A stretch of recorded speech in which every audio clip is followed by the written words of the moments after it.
आज का हमारा प्रश्न है, उपनिवेशवाद से आप क्या समझते हैं? उत्तर: उपनिवेशवाद यह एक ऐसी प्रक्रिया है जिसके माध्यम से एक राष्ट्र दूसरे राष्ट्र पर अंशतः या पूर्णतः राजनीतिक नियंत्रण प्राप्त कर उसका आर्थिक, सामाजिक और सांस्कृतिक दोहन करता है।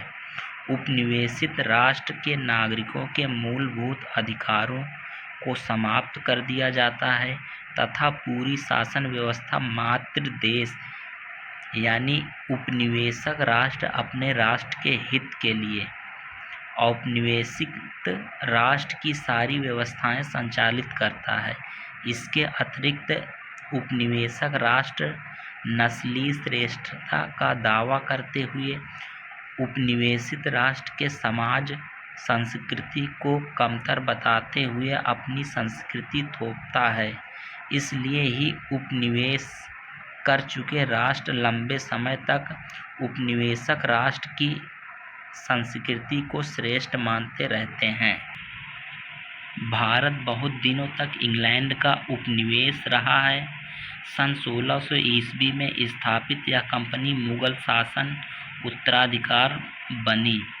प्रारंभ में इसका उद्देश्य व्यापार करना था, लेकिन इन्होंने देखा कि भारतीय सत्ता काफ़ी कमज़ोर है तो इन्होंने सेना एकत्रित करके बंगाल के शासक सिराजुद्दौला को हराया और अपनी कूटनीति अपनाकर धीरे धीरे वे अनेक राजाओं को आपस में लड़ाकर पूरे भारत को अपना उपनिवेश बना लिए।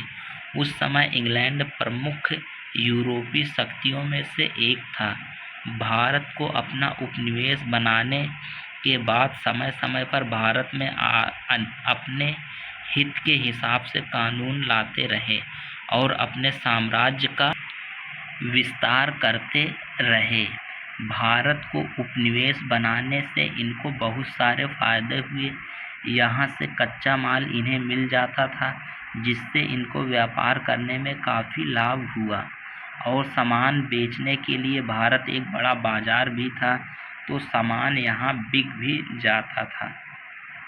इन्होंने ज़मीन पर किसानों को नील की खेती के लिए भी बाध्य किया और कई प्रकार के कर भी लगाए। भारत देश 1947 में आज़ाद हो गया, लेकिन इंग्लिश संस्कृति आज भी हमारे देश में है।